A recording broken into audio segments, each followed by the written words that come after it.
It's springtime here in the Midwest. We also know this as asparagus season and rhubarb season. And I'm not sad about it. But I have a confession to make. Even though I grew up eating rhubarb because we had it in our garden and my parents would make rhubarb sauce, which I believe we would eat on ice cream. But I have never baked with or cooked with rhubarb.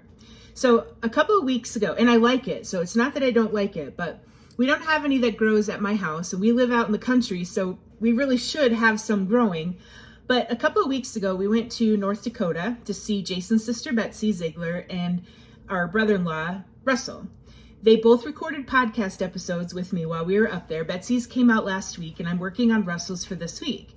Well, okay, so first of all, rhubarb. We're going to talk about rhubarb, but we're going to talk about kuchen. And Betsy, in the podcast from last week, talked about kuchen and how Russell's aunt Henrietta made all the kuchen, which is a German dessert. It means cake. And Henrietta made all the kuchen for Betsy and Russell's wedding when they got married in Belle Fourche, South Dakota, quite a few years ago. Now, kuchen is actually the state dessert of South Dakota. So wouldn't you guess that rhubarb and kuchen is probably pretty good? Well, Betsy served. She doesn't make her own. And Henrietta, unfortunately, she died last year. And so Betsy purchases her kuchen from Grandma's, I think it's just called Grandma's Kuchen in Ashley, North Dakota. Well, it was delicious, and she had a few different flavors. Rhubarb was my favorite. So I'm thinking I need to make kuchen. First of all, I need to learn how to make kuchen, and I want to make it to go along with Russell's episode that comes out this week on the podcast because he talks about his aunt Henrietta making the kuchen. Well, because I love the rhubarb, Jason and I yesterday, we went to Sanderson Gardens, which is a garden. They have asparagus and raspberries. They do pumpkins, gourds, all sorts of things, all through the season that he can be growing. So he does rhubarb, and you can go out and pick your own or buy what's already picked. But we went out and picked our own. So for somebody who has never baked or cooked with rhubarb, this is what I'm working on this week, is I am trying to learn how to make kuchen and cook with rhubarb at the same time. So this should be pretty interesting. Well, I looked in my recipe box that has a lot of recipes from my mom, and there were 2 recipes in there for rhubarb dessert. There's a rhubarb crisp and a rhubarb cake. We love our crisps and our crumbles here, like an apple crisp here in the Midwest.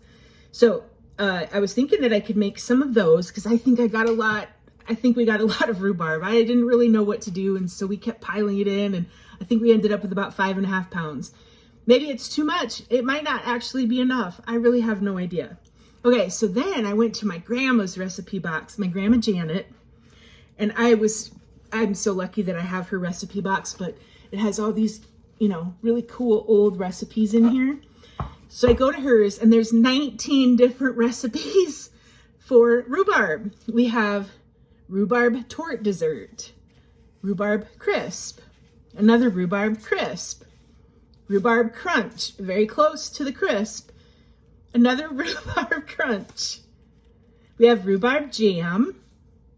We have, rhubarb jam, rhubarb jelly, rhubarb pie, another rhubarb pie, and another rhubarb pie, rhubarb and raisins pie.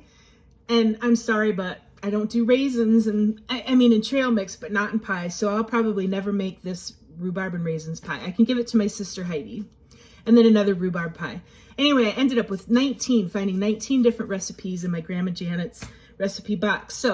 But this week I'm going to try kuchen, which I did not find a recipe for kuchen in hers, which kind of doesn't surprise me because even though we grew up in South Dakota, my grandparents on my maternal side, Grandma Janet, Grandma Elroy, there's more of a Norwegian, Swedish sort of tie there and genealogy, and a little bit of German, but my grandma didn't have as many German desserts in her recipe box. So anyway, I'm going to try making kuchen and see what I can do with all of this rhubarb.